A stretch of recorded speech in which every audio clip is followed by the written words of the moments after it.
দেখ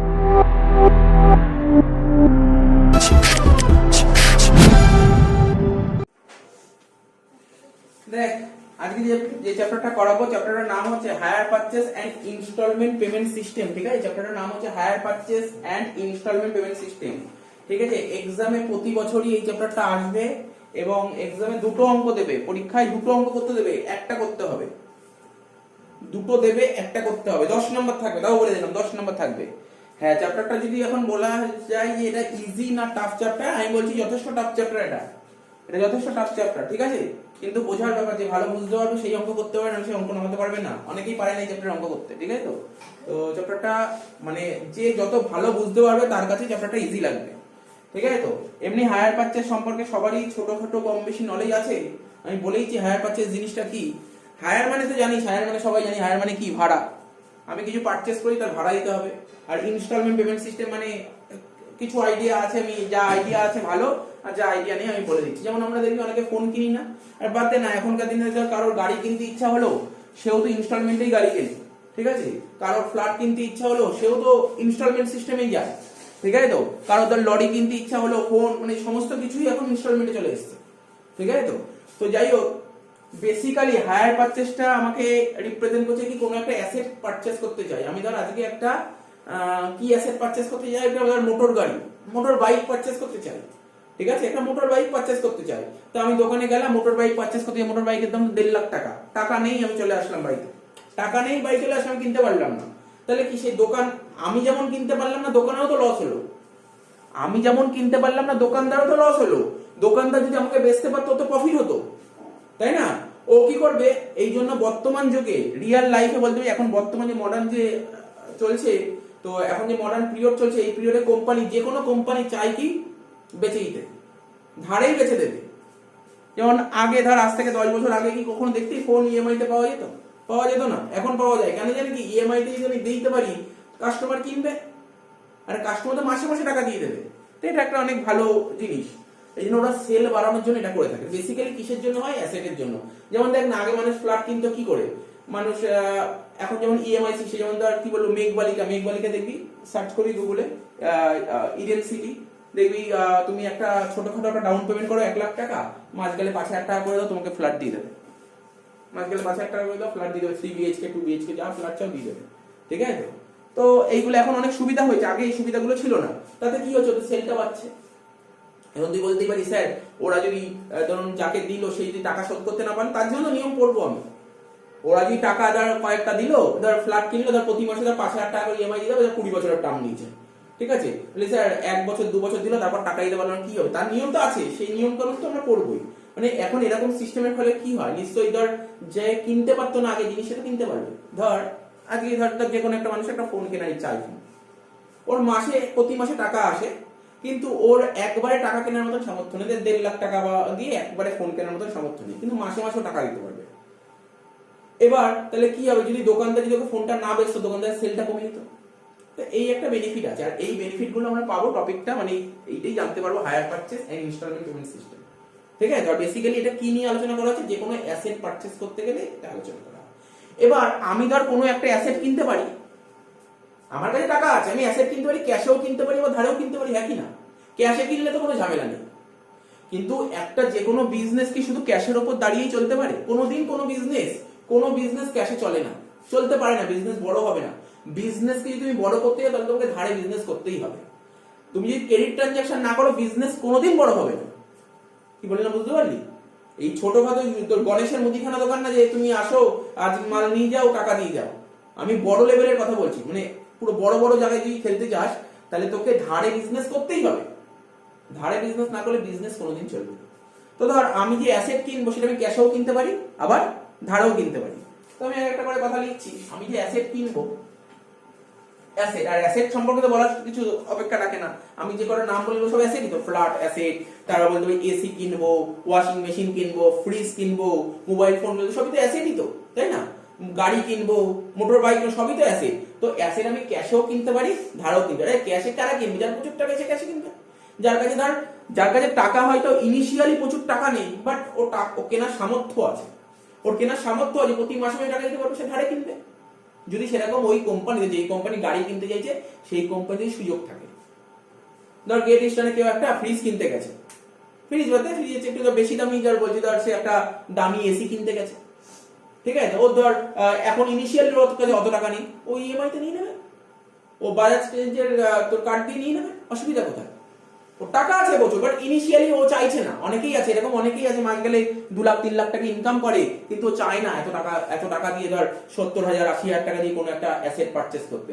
ও চায় না আমার মাস গেলে টাকা কাটুক না, আমি একবারে কেন টাকা বের করবো, এটা অনেকে চিন্তা ভাবনা করে।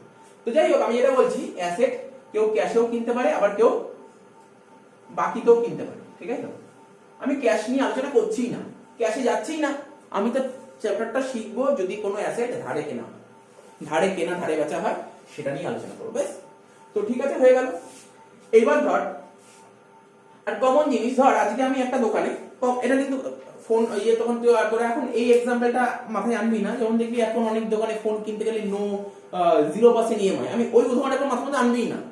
আমি ধর একটা দোকানে আইফোন কিনতে গেছি, ঠিক আছে, তো আমি বলছি আইফোনটা কিনবো, বলছি কিসে নেবে, তুমি কি ইএমআই তে নেবে, মানে তুমি ফাইন্যান্সে নেবে নাকি ক্যাশে নেবে? আমি বললাম ক্যাশে। মানে কত পড়বে? বলছে সাপোজ আমি একটা এক্সাম্পল একটু বড় অ্যামাউন্ট বলবো, 2 লাখ টাকা পড়বে ক্যাশে। আচ্ছা, আমি তখন বললাম ঠিক আছে এত টাকা পড়বে, আমি ফাইন্যান্সে নিই। আর একটা হিসাব করে বললো কি 2,40,000। কমন ব্যাপার তো, আরে কমন ব্যাপার, যদি ক্যাশে নেয় 2 লাখ টাকা, যদি বাকিতে নেয় ও টাকাটা তো কত দিন পর শোধ করবো, টাকাটা নেবে না, ইন্টারেস্ট কাটবে না। তারপরে কি মনে হয়, ক্যাশে নিলে বেশি পড়বে নাকি ধারে নিলে বেশি পড়বে?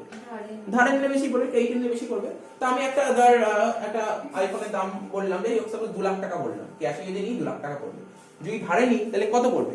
2 লাখ টাকা তো পড়বে এই ক্যাশ, ফোনটার দাম 2 লাখ টাকা তো পড়বে, কিন্তু এক্সট্রা যে বেনিফিট দিল তার বেনিফিটের দামটা নেবে, এটাকে বলে ইন্টারেস্ট, ঠিক আছে। তাহলে ক্রেডিটে যদি নিই তাহলে কি কি হবে, ক্যাশ প্রাইস তো নেবেই, তার পাশাপাশি এক্সট্রা যে টাকাটা হবে ইন্টারেস্ট।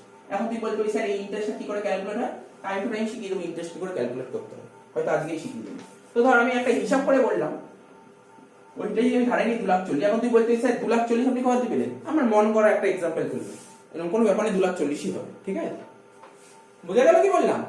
তো এখন ধর তুই বলবি যে স্যার আমরা তো অনেক ফোন কিনি 0% ইএমআই, ওর সঙ্গে এর তুলনা সবসময় হয় না, ঠিক আছে। তো এই সকল, যেমন তুই যদি এখন OnePlus এর ফোন কিনতে যাস, তুই ভাবিস না 0% দেবে, তুই যদি আইফোন কিনতে ভাবিস না 0% দেবে, ওইগুলো তোকে এক্সট্রা চার্জ নেবে। তুই এখন গ্রেট ইস্টার্ন থেকে কোনো একটা কিছু কিনতে জানা, তুই ভাবিস না 0% দেবে, তোদের কাছে কিছু না কিছু টাকা নেবে, ঠিক আছে, তো এক্সট্রা টাকা নেবে। ওটা নাহলে ওদের ফায়দা কি, ওদের দোকান খুলে ফায়দা টাকা। তো বোঝা গেল 2,40,000 টাকা বোঝা গেল ধারে কিনলে। এইবারই হচ্ছে আসল খেলাটা, একটা হচ্ছে ইনস্টলমেন্ট আর একটা হচ্ছে তোমার হায়ার পারচেজ।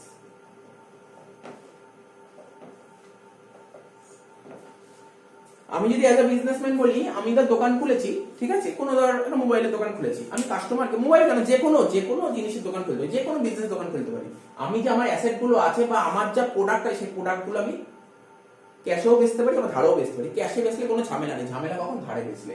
এবার ধারে বেচলে দুটো প্রসেস চলে আসে, একটা ইনস্টলমেন্ট আছে, একটা হায়ার পারচেজ আছে। দোকানদার যখন মালগুলো বেচবে না, ওই ইনস্টলমেন্ট সিস্টেমেও বেচতে পারে, আবার হায়ার পারচেজ সিস্টেমও বেচতে পারে। লস পড়েছিল না, লতে ছিল মনে হয় ফার্স্ট সেমিস্টারে লয় ছিল, ইনস্টলমেন্ট সিস্টেম আর হায়ার পারচেজ সিস্টেম ছিল। তোর সেল অফ গুডস বলে একটা চ্যাপ্টার ছিল, সেল অফ গুডস বলে একটা চ্যাপ্টার ছিল, ঠিক আছে, তো ওখানে ছিল। যাই হোক, এই যে এখানে যে ধারে যখন গুডসটা বেচবো, আমি ইনস্টলমেন্টও বেচতে পারি, আবার হায়ার পারচেজ সিস্টেমও বেচতে পারি।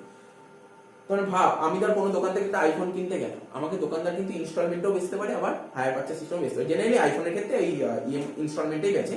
তো আমি একটু বড় জায়গায় কথা বলি, ধর লরি কিনতে গেলাম, ঠিক আছে, আমি একটা বিল্ডিং কিনতে গেলাম, ঠিক আছে, বড় বড় অ্যাসেট, বা একটা গাড়ি কিনতে গেলাম, মোটর গাড়ি, ট্রাক, এসব কিনতে গেলাম, ঠিক আছে, সেই সমস্ত উদাহরণ যদি বলি, সেক্ষেত্রে তোর হায়ার পারচেসেই কাজ করা হয়। কেন হায়ার পারচেস করা হয়, ওখানে কেন ইনস্টলমেন্টে হয় না, সমস্ত ডিটেইলস তোকে বোঝাতে পারবো, একটু বোঝাচ্ছি, একটু টাইম নে। তো আমরা যখন কোনো অ্যাসেট ধারে বেচি, সেটা ইনস্টলমেন্টেও বেচতেও হতে পারে, আবার হায়ার পারচেস বেচতেও হতে পারে, ঠিক আছে। এবার দুটোর মধ্যে ডিফারেন্স করিস, তাহলে তো বোঝা যাবে ইনস্টলমেন্ট আর হায়ার পারচেস জিনিসটা কি। তো চল একটা ডিফারেন্স করি। ধর আমি এইটার উদাহরণই বলি, দেখ ক্যাশের কথা তো বলার দরকার নেই, ক্যাশ তো হবেই না। আমার এক্সামে যখন হায়ার পারচেস অঙ্ক দেবে, ক্যাশের অঙ্ক দেবেই না, যা তো দেবে সব ধারেই দেবে। ঠিক আছে? সাপোজ ধর আমি একটা ধর গাড়ি কিনেছি, কার কিনেছি, সাপোজ একটা কার কিনেছি, কারটার দাম অরিজিনালি কারটার দাম 2 লাখ টাকা, অরিজিনালি কারটার দাম 2 লাখ টাকা। যদি আমি ধারে দিচ্ছি তাহলে আমাকে বেশি টাকা দিতে হবে, আমাকে বেশি টাকা দিতে হবে। কত টাকা দিতে হচ্ছে? সাপোজ ধর কারটার দাম হিসাব করে দাঁড়িয়েছে আমাকে 2,40,000 দিতে হবে, 2,40,000 দিতে হবে। আচ্ছা, আমরা যখন কোনো কিছু ধারে কিনি প্রথমে তো একটা ডাউন পেমেন্ট করি, তো সবাই জানে ডাউন নিয়ে তো কোনো সমস্যা নেই। তো প্রথমে ধর কারটার দাম হচ্ছে 2,40,000 টাকা, আমাকে প্রথমে ডাউন পেমেন্ট করতে হবে, ডিপি ডাউন পেমেন্ট কত করছি আমি ধর ডাউন পেমেন্ট করেছি 20,000 টাকা, যা পারবো দিচ্ছি, 20,000 টাকা দেবো। এবার টোটাল কিন্তু 2,40,000 দিতে হবে, ভাবিস না কিন্তু 2 লাখ টাকা তো কারটার দাম, আমাকে যে ধারে দিচ্ছে তার জন্য এক্সট্রা তো টাকা নেবে, ইন্টারেস্ট, এটা 40,000 টাকা, টোটাল 2,40,000 পেমেন্ট করতে হবে, তার মধ্যে 20 পেমেন্ট করে দিয়েছি, তাহলে আর কত টাকা বাকি আছে? 2,20,000 টাকা বাকি আছে। আমি বলছি এই যে 2,20,000 টাকা বাকি আছে, আমি এটা তোমাকে 4টে ইনস্টলমেন্টে শোধ করে দেবো। আরে আমরা যখন দোকানে যখন ফোন কিনতে জানতে যাই না তুমি কটা ইএমআই নেবে, কটা ইনস্টলমেন্ট নেবে, এটাও সেরকম। তো আমি বলি 4টে ইনস্টলমেন্ট শোধ করে দেবো, first instalment, second instalment, third instalment, fourth instalment.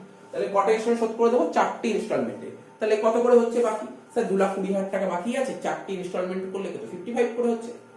ঠিক আছে? তো কিছু বোঝার ব্যাপার নেই, আমি সব বোঝাবো ব্যাপারটা, মানে এটা যে বেসিক জিনিস, দেখ বেসিক জিনিসগুলো মাথার মধ্যে রাখতে হবে, তাহলে অঙ্ক করতে ইজি হবে।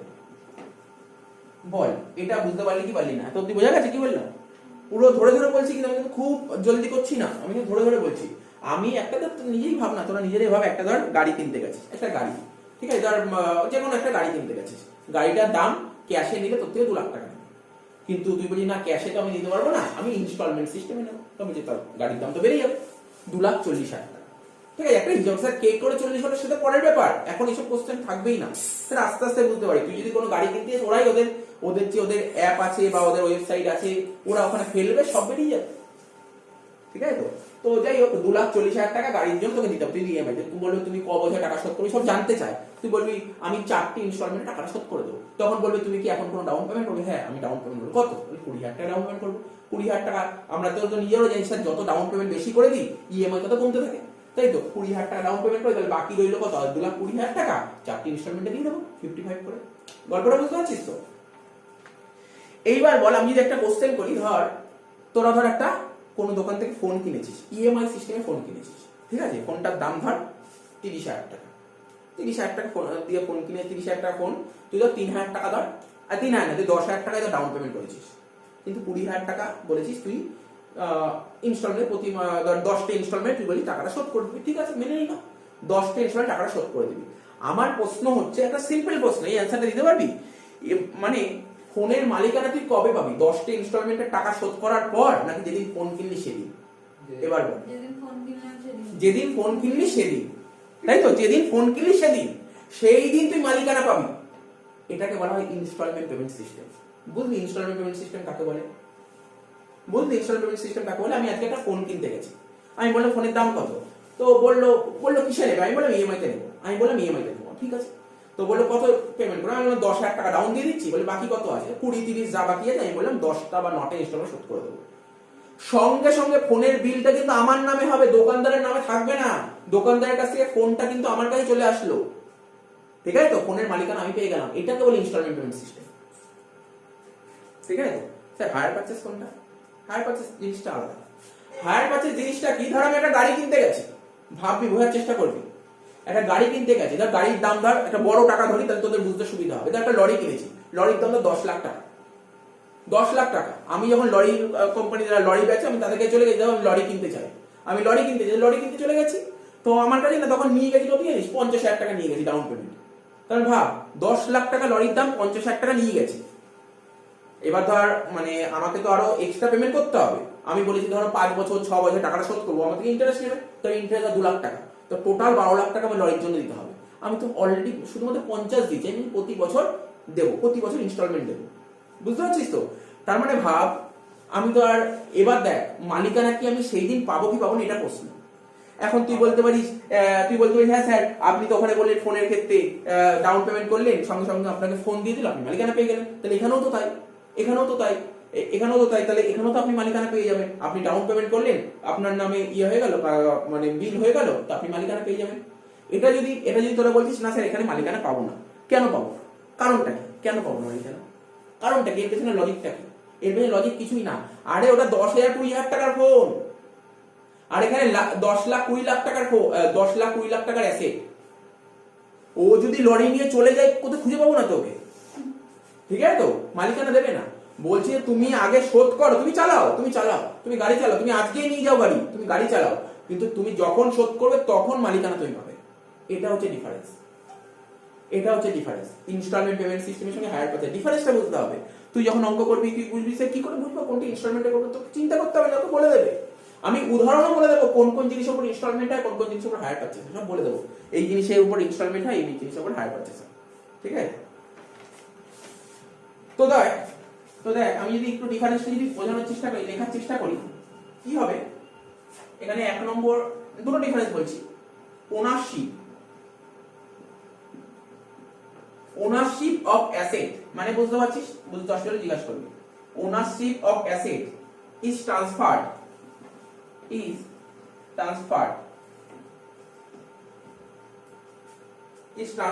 at the time of payment, আশা করি লাইনটার লেখাটা মানে বুঝতে পেরেছি কি লিখতে চাইছি। at the time of down payment লিখি না,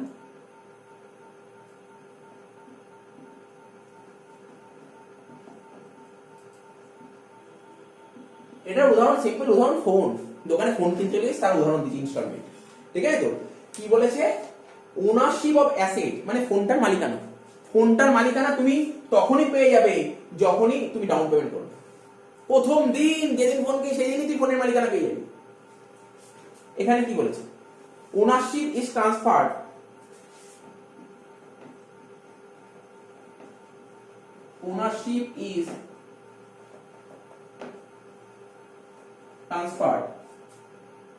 after making payment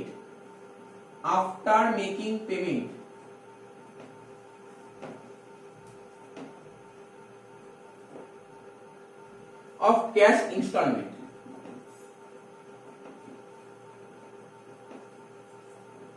কোনো মানে বুঝতে অসুবিধা হলে জিজ্ঞাসা করি, সব বলে দেবো, কোনো অসুবিধা নেই। বলছে ওনারশিপ হায়ার পারচেজার ক্ষেত্রে মালিকানা তখনই তোমাকে ট্রান্সফার করা হবে after making payment of cash instalment. এই যে ধর আমি এটার কথাই যদি বলি, 4টে ইনস্টলমেন্ট নিই, 4টে ইনস্টলমেন্টের টাকা শোধ করার পরই তোমার কি মালিকানা পাবে, তার আগে মালিকানা পাবে। ব্যাপারটা বুঝতে পারছিস তো, কখন কোনটায় মালিকানা পাওয়া যায়? হায়ার পারচেজার ক্ষেত্রে মালিকানা পাওয়া যাবে ফুল পেমেন্টের পর। স্যার যদি পেমেন্ট করতে না পারে, তুলে নিয়ে চলে যাবে গাড়ি তুলে নিয়ে চলে যাবে। স্যার গাড়ি তুলে নিয়ে চলে যাবে, ধরুন এরকম হলো, আমি ধরুন 20,000 টাকা ডাউন পেমেন্ট করেছি, ফার্স্ট ইনস্টলমেন্ট দিয়ে, সেকেন্ড ইনস্টলমেন্ট দিয়ে, তারপর আমি দিতে পারিনি, ও তারপরে আসবে বলবে যে তুমি দিতে পারোনি, সেই দিনই এসে ও তোকে নোটিশ দিয়ে দেবে, গাড়ি তুলে নিয়ে চলে যাবে। স্যার আমি যে এতদিন টাকা দিলাম 20, 55, 55, এটা মনে করা হবে ওই তুমি গাড়িটা ইউজ করে তার ভাড়া নিয়েছে। বুঝতে পারছিস তো, ব্যাপারটা বুঝতে হবে তোকে। এখন তাহলে তুই বলতে পারিস স্যার তাহলে এরকম ধরুন আইফোনের কথাই বলুন না, আইফোন কিনছে কেউ, আইফোন কিনছে ইনস্টলমেন্টের সিস্টেমে কিনেছে, ধরুন প্রথমে ডাউন পেমেন্ট করলো, তারপর ধরুন 2টো ইনস্টলমেন্ট দিল, তারপর তো এরকম করতে পারে, তাহলে ও তো মালিকানা পেয়ে গেল। ঝামেলা আছে, এত কোনো কিছুই ইজি নয় ব্যাপারটা।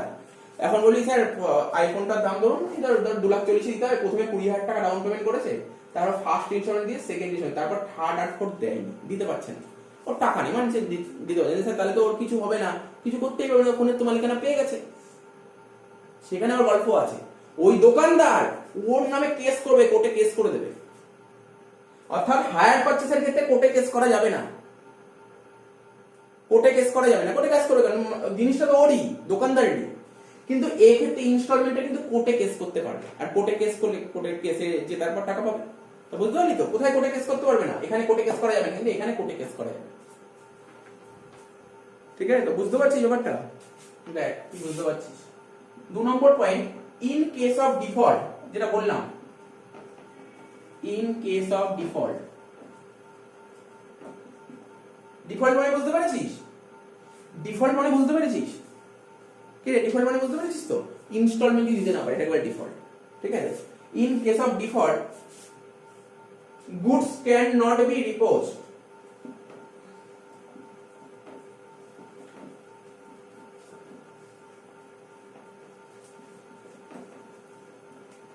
এই লাইনের মানে বুঝতে পারি। দেখ ভালো করে শোন, যদি ধর যে পারচেজ করলো, ঠিক আছে, সে যদি ইনস্টলমেন্ট টাকা দিতে না পারে, গুডস ক্যান নট বি ডিপোজ, মানে ফোনটা কিন্তু তুলে নিয়ে যেতে পারবে না। আজকে ধর আমি ইএমআই সিস্টেমে ফোন কিনেছি, আমি ফোনের টাকা দিতে না পারি, ফোনটা কিন্তু তুলে নিতে পারবে না। ও আমার বিরুদ্ধে কোর্টে কেস করতে পারবে, কোর্টে কেস করতে পারবে, আর কিছু করতে পারবে না। কোর্টে কেস করলেও আমাকে সেই টাকাটা ভরণ মানে মিটিয়ে দিতে হবে, ঠিক আছে? তো এটা করতে পারে।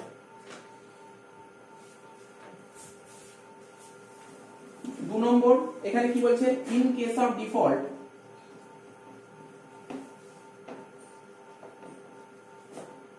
ঠিক আছে, গুডস ক্যান বি ডিপোজড।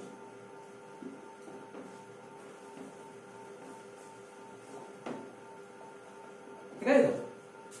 এক্ষেত্রে কি হতে পারে, কি মনে হয় হায়ার পারচেজের ক্ষেত্রে কি হতে পারে? কোনো যদি কেউ টাকা দিতে না পারে তাহলে কি করবে? ও তো বলবে না ঠিক আছে টাকা দিতে পারো না, তুমি তোমার গাড়িটা নিয়ে নাও, গাড়িটাই নিয়ে নাও, আর দরকার নেই, টাকা দিতে পারো নি, অসুবিধা হচ্ছে, এরকম করবে না। টাকা দিতে পারো নি, কিচ্ছু করবে না, আসবে গাড়িটা নেমে চলে যাবে, আসবে গাড়িটা নেমে চলে যাবে। তো তখন বলবে ধর যে গাড়িটা কিনে, বলছে আমি যে এতদিন টাকা দিলাম, ও টাকা দিয়েছে তো কি হয়েছে, টাকা দিয়েছে মানে কি তোমাকে, তুমি 1 টাকা বা 2 টাকা দিয়েছো বলে কি তোমার গাড়িটা পুরো দিয়ে দেবো? কোনোদিন দেবো না। তুমি টাকা দিয়েছো, মনে করছি তোমাকে গাড়িটা দান করেছিলেন কদিন, ঠিক আছে, তোমার ভাড়া ভাড়া দিয়ে দিচ্ছে, এই না হায়ার পারচেজ হচ্ছে। তো বেসিক্যালি ব্যাপারগুলো কিছুই না, এগুলো কনসেপ্ট, এই থিওরিটিক্যাল কনসেপ্ট বুঝতে পারলে আমাদের এক্সামে কোনো ইনস্টলমেন্টের অঙ্ক দেবে না, হায়ার পারচেজ দেবে। আর দেখবি এই যে গল্পগুলো বলছি না, এই গল্পগুলো দেখবি সব লেখাগুলো আছে, তুই বুঝতে পারবি। এই যে এখন রিপোজিশনের কথা বললাম, তখন বুঝতে পারবি রিপোজ জিনিসটা কি, তখন ভাববি ওখানে রিপোজিশনের অঙ্কই আসবে। ওখানে দেখবি তোর পরীক্ষায় আসবে কমপ্লিট রিভিশনের অঙ্ক, তোর অনার্স তো অনার্সের কমপ্লিট রিভিশন, পার্শিয়াল রিভিশন আসবে। এটা কমপ্লিট পার্শিয়াল মানে তো বুঝি না, ও বুঝবো আস্তে আস্তে বুঝবো কমপ্লিট রিভিশন মানে। আরে তুই একটা গাড়ি কিনেছিস, একটা গাড়ির টাকা মেটাতে পারিস, কমপ্লিট রিভিশন। ঠিক আছে? তো তুই 3টে গাড়ি কিনেছিস, একটা গাড়ির টাকা শোধ করে দিয়েছিস, মানে তুই আর 3টে গাড়ি কিনেছিস, তুই বলেছিস আমি 3টে ইনস্টলমেন্ট টাকা শোধ করে দেবো, দেখা গেল তুই 2টো ইনস্টলমেন্ট টাকা দিতে পেরেছিস, একটা দিতে পারিস নি, ওরা একটা অ্যাডজাস্ট করে গাড়ি নিয়ে যাবে, ওরা 3টে গাড়ি নেবে না, হয়তো সেখানে একটা গাড়ি নিয়ে যাবে। কি বললাম বুঝতে পারলি? তো তো আস্তে আস্তে সব বলবো, এটা তোদের যদি মনে হয় টাকার দরকার তাহলে ঢুকবি, যদি মনে হয় টাকার দরকার তাহলে ঢুকতে হবে।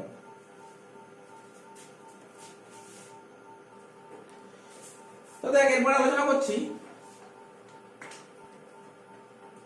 আজকে ধর তোরা স্টুডেন্ট, বাচ্চা স্টুডেন্ট তো বাচ্চা আছিস এখন, ধর 2 দিন পরে ধর গ্রাজুয়েশন কমপ্লিট হবে, বা তারপরে যদি কিছু পড়াশোনা করলি, কারোর জীবনে কি অ্যাম্বিশন থাকে, কারোর ইচ্ছা থাকে সার্ভিস করবে, ঠিক আছে? তো কারোর কোনো রকমের বিজনেস করার ইচ্ছা থাকে, ঠিক আছে?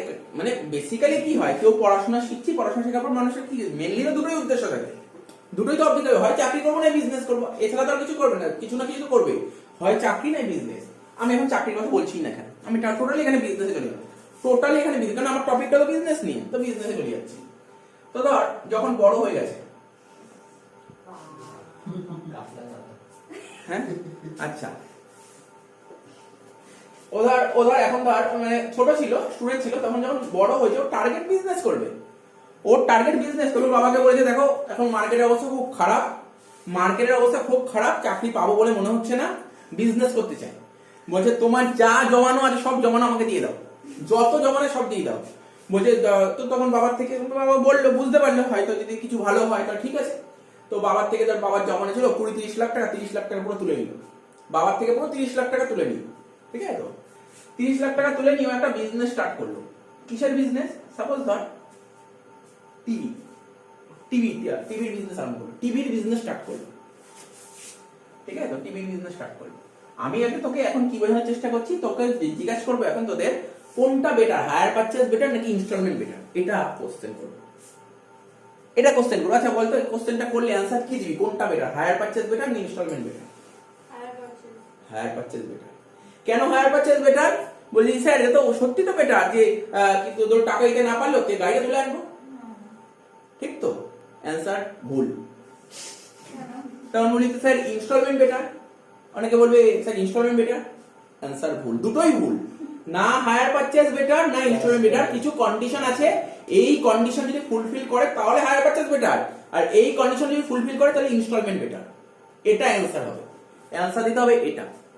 মানে হয়তো দেখে সত্যি তো যে কোনো মানুষই বলবে হায়ার পারচেজ বেটার, যে কোনো মানুষ বলে যে ঠিক আছে প্রথমবার ডাউন পেমেন্ট করলো, টাকা দিতে পারলো না, তো ওর থেকে গাড়িটা তুলে আনবে, হায়ার পারচেজ বেটার। আর ঠিক আছে, কিন্তু ইনস্টলমেন্ট আবার কখনো কখনো বেটার হয়। তো কখনো মানে কিছু কন্ডিশন আছে, এই কন্ডিশন গুলো যদি ফুলফিল করে তাহলে বলবো এই কারণে হায়ার পারচেজ বেটার, আর এই কন্ডিশন গুলো ফুলফিল করলে বলবো ইনস্টলমেন্ট বেটার। তো দেখ আমি যেটা বলছিলাম, তো বিজনেস করছি আমরা, তো বিজনেসে যে প্রোডাক্টগুলো বেচবো সেটা ক্যাশেও বেচতে পারি, আবার ক্রেডিটেও বেচতে পারি। আর ক্রেডিটে বেচলে তো সেই দুটো টপিকই চলে আসছে, কি কি আসছে, ইনস্টলমেন্ট আসছে আর হায়ার পারচেজ আসছে, ইনস্টলমেন্ট আসছে আর হায়ার পারচেজ আসছে। ঠিক আছে? তো তো ধর তুই ধর একটা বিজনেস খুলেছিস, এবার ধর তুই একটা বিজনেস খুলেছিস, তোর দোকানের পাশ দিয়ে আমি তো যাচ্ছি, তুই মানে বিজনেসটা খুলেছিস, তোর বিজনেস দোকানটা আছে, এটা তো একটা দোকান, বিশাল বড় একটা দোকান খুলেছিস, এই ধর একটা বিজনেসের গেট, ঠিক আছে? তো গেট, তোর গেটের সামনে তুই ধর এখানে দাঁড়িয়ে আছিস, আমি ওখান দিয়ে যাচ্ছি, সামনে ওয়ার্ল্ড কাপ চলছে, খুব মানে টিভিটা খারাপ হয়ে গেছে, খেলা দেখতে পাচ্ছি না, এবার আমার মাথা খারাপ হয়ে গেছে, টিভি কিনতেই হবে, ইন্ডিয়া পাকিস্তানের ম্যাচ আছে, টিভি কিনতেই হবে, তো ঠিক আছে টিভি কিনবো। আমি যাচ্ছি কিন্তু পকেটে 2000 টাকা নিয়ে গেছে, কিন্তু টিভি কিনতে যাচ্ছি, তো টিভি পাবো কখনো? টিভি পাবো না, আমার মাথা খারাপ হয়ে টিভি তো কিনে নিয়ে যেতে হবে। এবার হচ্ছে কি করবো তখন পাশ দিয়ে যাচ্ছি, তুই এখন বাইরে দাঁড়িয়ে আছিস, কোথায় যাচ্ছে? টিভি কিনতে। যেমন আপনার চোখে পড়ছে যে এত সুন্দর বড় একটা শোরুম টিভির দোকান, তো এই দোকানে না ঢুকে আপনি অন্য দোকানে চলে যাচ্ছেন, ঠিক আছে? টিভিতে কিন্তু টিভি কিনবো, আমি খুঁজছি কোথায় কম টাকায় টিভি পাওয়া যায়। এবার ধর তোর দোকানে টিভি আছে, ধর এইটুক টিভি আছে, এইটুক টিভি আছে, এইটুক টিভি আছে, এইটুক টিভি আছে, এত বড় একটা টিভি আছে, ঠিক আছে? তো এবার আমি বললাম এই টিভিটার দাম কত, আমি এই টিভিটা কিনতে চাই, কারণ আমার বাজেট কম, আমি এই টিভিটা কিনতে চাই। বলছি কি বলছেন না স্যার, মানুষ এইটুক টিভি কিনবে? বলছে এই টিভিটার দাম কত? তো বলি এই টিভিটা বেশি দাম না, 7000 টাকা দাম। আনলাম, কিন্তু আমাকে 2000 টাকা আছে, বাদ দিন তো 2000 টাকা বাদ দিন, আপনি এই টিভিটা নিয়ে যান। মানে এই টিভিটার দাম কত? বলে 5 লাখ টাকা। 2000 টাকা দিয়ে 5 লাখ টাকা টিভি কিনবো? এই টিভিটার নামটা বলেছি, মানে আমাদের ভারতবর্ষে যে টিভির দাম সবচেয়ে বেশি তাকে বলে প্লাজমা টিভি, ঠিক আছে? প্লাজমা টিভির দাম প্রচুর, ঠিক আছে? প্লাজমা টিভি, ঠিক আছে? তো যাই হোক, এই টিভিটা নর্মাল টিভি, ওই আদিবাসী কোম্পানি এমআই এর টিভি বেরিয়েছে না, ওইরকম ছোটখাটো টিভি দাম। তো এখানে ধর এই টিভিটার দাম 5, আমাকে বলছে, তুই আবার আমাকে বলছিস স্যার এই টিভিটা নিয়ে যান। না টাকাই নেই, আমি নেবো কি করে? 2000 টাকা পকেটে নিয়ে এসে 5 লাখ টাকা টিভি নেবো কি করে? বলছে নিয়ে যান না, কোনো অসুবিধা, নিয়ে যান, টাকাটা পরে দেবেন, আস্তে আস্তে দেবেন। কিভাবে দেবো? তো বুঝতে পারছিস তো গল্পটা? তো এটাই হচ্ছে গল্প। তো এখানে সিস্টেমটা কি হবে, তুই বলি ঠিক আছে আপনি তাহলে নিয়ে যান, আপনি এখন ডাউন পেমেন্ট কিছু করে দিন, আর আপনি বলুন কটা ইনস্টলমেন্ট দিতে পারবেন, ঠিক আছে আমি 10টা ইনস্টলমেন্ট টাকাটা শোধ করে দেবো, 10টা ইনস্টলমেন্ট টাকাটা শোধ করে দেবো। তোর এটা হয়ে গেল তোর ইনস্টলমেন্ট পেমেন্ট সিস্টেম, ঠিক আছে? তো এবার বোঝার চেষ্টা কর, এইবার ভাব তো ভালো তো ইনস্টলমেন্ট পেমেন্ট সিস্টেম।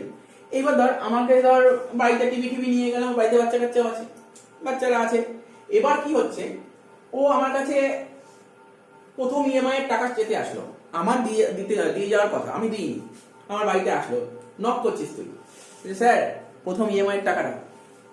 হ্যাঁ স্যার, তোমাকে পড়তে ভালো আছিস তো? হ্যাঁ। বলছে ওই যে আপনি যে টিভিটা নিয়ে আসলেন প্লাজমা টিভি, ইএমআই দিন, প্রথম ইএমআইটা।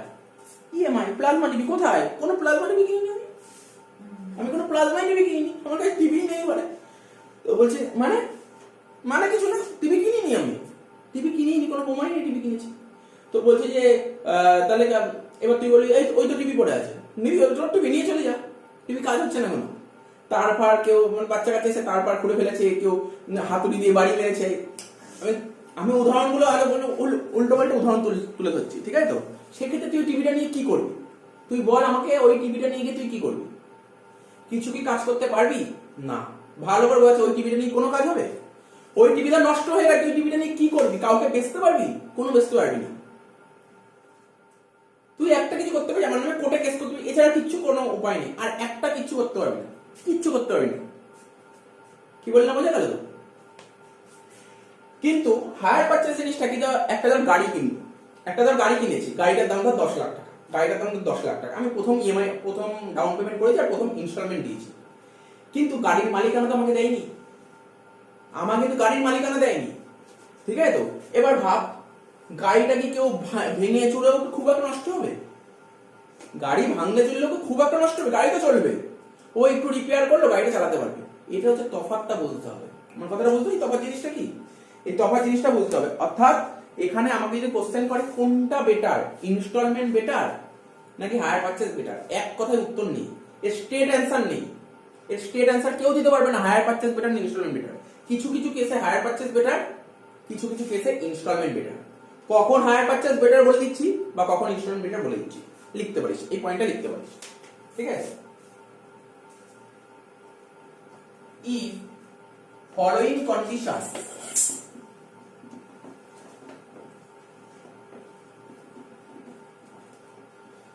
are satisfied,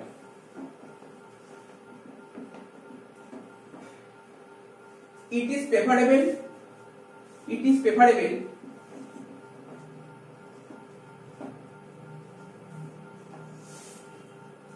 to sell goods on HP basis, মানে হায়ার পারচেজ বেসিস। বলছে যদি ফলোইং কন্ডিশন গুলি স্যাটিসফাই করে তাহলে ঠিক আছে, তাহলে এটা হায়ার পারচেজ করাটা বেটার, হায়ার পারচেজে গুডস সেল করা বেটার।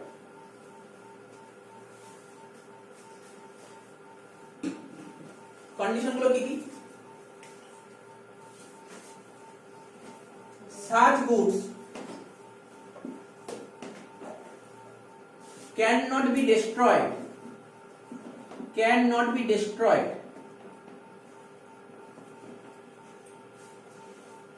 very easily,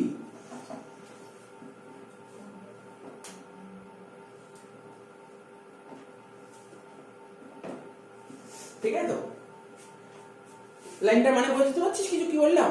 এদিক দেখা, such goods cannot be destroyed very easily, যেই গুডস গুলো খুব সহজে তুই ডিস্ট্রয় করতে পারবি। বাড়ি ধর ইনস্টলমেন্ট সিস্টেমে কেনা হয়েছে, বাড়িটা কি খুব তাড়াতাড়ি কি তুই ভেঙে ফেলতে পারবি, ইজিলি ডিস্ট্রয় করতে পারবি না? তাহলে এই কেসের ক্ষেত্রে কিন্তু হায়ার পারচেজ বেটার। তুই মেশিন কেন, হায়ার পারচেজ বেটার। তুই ট্রাক কেন, মানে বড় বড় পাঞ্জাব লরি হয়, এমনি বড় ট্রাক হয়, তুই কার কেন, বেটার, ঠিক আছে তো? কিন্তু ভাব না, একটা টিভি কিনে নিয়ে গেলি বাড়িতে, তোর ভাই বা বোন এরকম কেউ আছে, ও কি করলো, বাচ্চা বুঝলো না কি করবি, ওদের একটা তার খুলে দিল, ওদের রিমোটটা নিয়ে ছুঁড়ে টিভির মধ্যে মারলো, ঠিক আছে? এরকম অনেক জায়গায় করে, এটা কমন ব্যাপার, তো এগুলো করতেই পারে। তার মানে টিভির ক্ষেত্রে, টিভির কেস বা ফোনের কেসে কিন্তু হায়ার পারচেজ বেটার নয়, তখন ইনস্টলমেন্ট বেটার। তো বুঝতে পারছিস, এগুলো কখনো কেউ স্ট্রেট অ্যান্সার দিতে পারবে না, এটা স্ট্রেট অ্যান্সার হয় না, ঠিক আছে তো? তারপর বলছে বি নম্বর পয়েন্ট লিখতে পারি, such goods can be insured। দেখ, যেই গুডস এর উপর তুই ইন্স্যুরেন্স করা থাকবে, ইন্স্যুরেন্স কোম্পানি টাকা দিয়ে দেবে, ঠিক আছে তো? হয়তো আমি এমন একটা প্রোডাক্ট কিনেছি, এটা হায়ার পারচেজ হতে পারে, যেই সমস্ত গুডস ইনসিওর করা আছে সেটা হায়ার পারচেজ মধ্যে আসতে পারে। আর কি, C number, such goods should have resale value। যেই জিনিসের তুই রিসেল ভ্যালু পাবি, বাড়িটার রিসেল ভ্যালু পাবি, ধর বাড়ির ইএমআই তুই শোধ করতে পারলি না, দিতে পারলি না, বাড়ি তোর থেকে নিয়ে নেবে কোম্পানি, বাড়িটা নিয়ে নেবে, তো বাড়িটা তো অন্য কাউকে বেচতে পারবে, কিন্তু অন্য কাউকে বেচলে রিসেল ভ্যালু পাবে কি পাবে না, পুনরায় দাম পাবে তো বাড়ি কাউকে বেচলে। বুঝেছিস কি বললাম? ধর গাড়ি আছে, একটা গাড়ি ধর ওকে ধর 4টে বা 5টে ইএমআই দিতে হবে, একটা ইএমআই দিয়ে আর দিতে পারেনি, তো ওর থেকে গাড়িটা তুলে নিয়ে আসলো, গাড়িটা কাউকে বেচতে পারবে তো? বেচতে পারবে, টাকা পাবে তো, রিসেল ভ্যালু পাবে তো। তার মানে বুঝতে পারছিস হায়ার পারচেজ কোন কোন কেসে সম্ভব, এই কেসে হলে সম্ভব। হ্যাঁ, এর কিছু एग्जांपल তুই তুলে ধরতে পারিস, কিছু एग्जांपल কিসে কি দেখা যাবে? এইবার তো বললাম কার, বাইক, ঠিক আছে, বিল্ডিং, ট্রাক,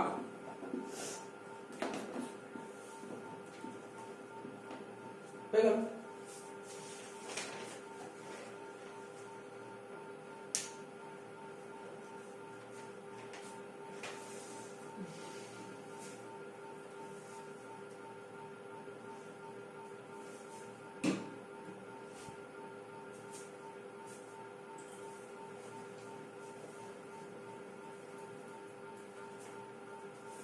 তারপর কি লিখবি, প্যারাগ্রাফ করে if above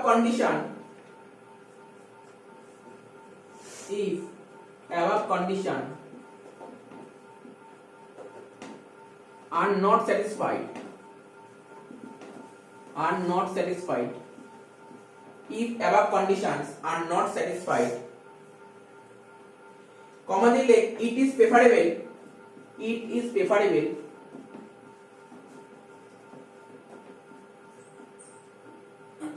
it is preferable to sell goods, to sell goods on installment basis, on installment basis, on installment basis। ঠিক আছে, বলছে উপরের কন্ডিশন গুলো যদি ফুলফিল না হয়, ঠিক আছে, এই তিনটে কন্ডিশন যদি তিনটে কন্ডিশন ফুলফিল হলে তো হায়ার পারচেজ, আর তিনটে কন্ডিশন ফুলফিল না হলে instalment payment system. For example কি কি তুলতে পারিস তুই? কিছু না, ইজি এক্সাম্পল তুলতে পারিস তুই।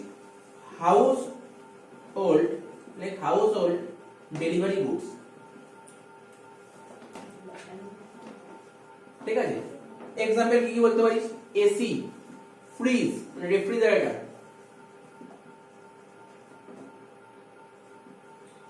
টিভি, ওয়াশিং মেশিন, ডব্লিউএম লিখলাম, ওয়াশিং মেশিন, ফোন, ঠিক আছে, এইগুলো তুলতে পারিস তুই। বুঝতে পারলি কি বললাম? মোটামুটি থিওরিটিক্যাল কনসেপ্ট শেষ হয়ে গেছে, এবার তুই অঙ্ক আরম্ভ করতে পারবো, ঠিক আছে তো? দেখে নে, টুকে নে তো তুই।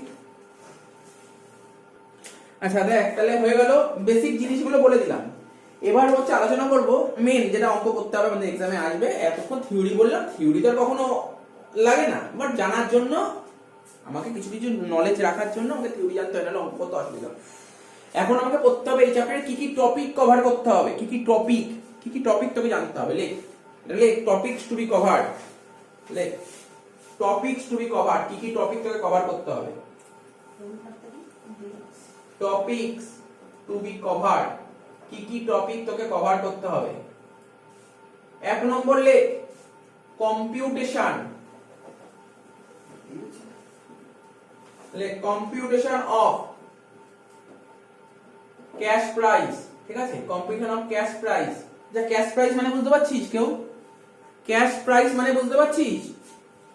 ধর একটা গাড়ি কিনবো, কার কিনবো, কারটার অরিজিনাল কস্ট প্রাইস বা বলতে ক্যাশ, মানে ধর আমি যদি ক্যাশে কিনি তার দামটা কত হবে, ওটাকে বলছে ক্যাশ প্রাইস। আমি কোনো কঠিন কিছু বলছি না কিন্তু আমি, ঠিক আছে, একদমই কঠিন কথা বলছি না। ক্যাশ প্রাইস, ইন্টারেস্ট, ইন্টারেস্ট কমা দিয়ে লেখ ইনস্টলমেন্ট। Number 2 accounting treatment. প্রথমে কি করছি? প্রথমে ক্যালকুলেশন করব, ক্যালকুলেশন। প্রথম যে কি কি টপিক কভার করব, প্রথমে সমস্ত ক্যালকুলেশন গুলো কভার করব, তারপর কি করব? অ্যাকাউন্টিং ট্রিটমেন্ট, অর্থাৎ অ্যাকাউন্ট কি কি লেজার খুলতে হবে, কেমন কি জার্নাল করতে হবে, সেইগুলো শিখবো পরে। তাহলে কি লিখছি? Accounting treatment, like accounting treatment in the books of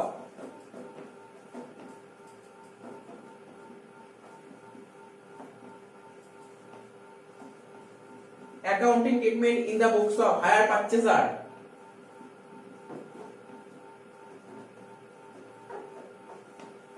আচ্ছা, যে হায়ার পারচেজার মানে কি বলতে পারবি? হায়ার পারচেজার মানে কি? মানে হায়ার পারচেজ সিস্টেমে যে পারচেজ করছে, ঠিক আছে। তাহলে স্যার, তাহলে হায়ার পারচেজ সিস্টেমে যে সেল করছে তাকে কি বলে? হায়ার সেলার না, হায়ার ভেন্ডার। কি বললাম? হায়ার ভেন্ডার, মাথায় রাখতে হবে এখানে।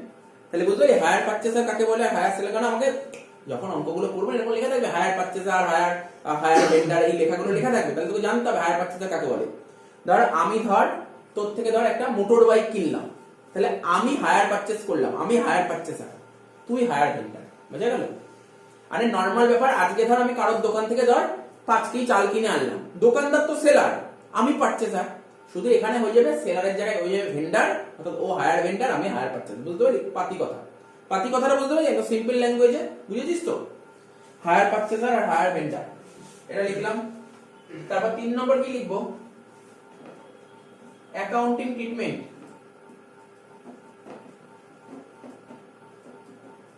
Accounting treatment in the books of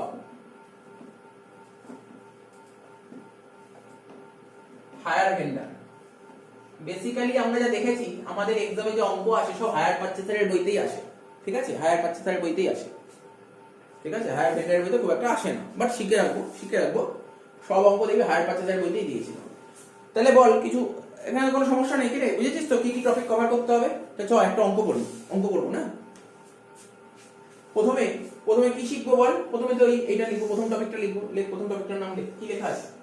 লেখ, দেখে দেখে লেখ, সবাই লেখ, সবাই খাতায় লেখা আছে লেখ।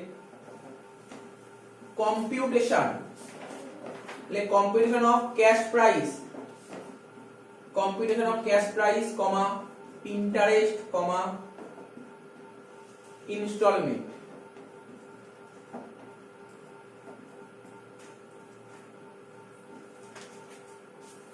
ঠিক আছে, বেশ কিছু কেস নিয়ে আলোচনা করবো এখানে। প্রথমে লিখছি কেস 1, প্রথমে লিখছি কেস 1। কি বলছে? when, লেখ when cash price, when cash price rate, না cash price, cash price not cost price, না না না cost price না, cash price। ঠিক আছে, আমি যদি ক্যাশে কিনি কত দাম পড়বে, cash price. Rate of interest,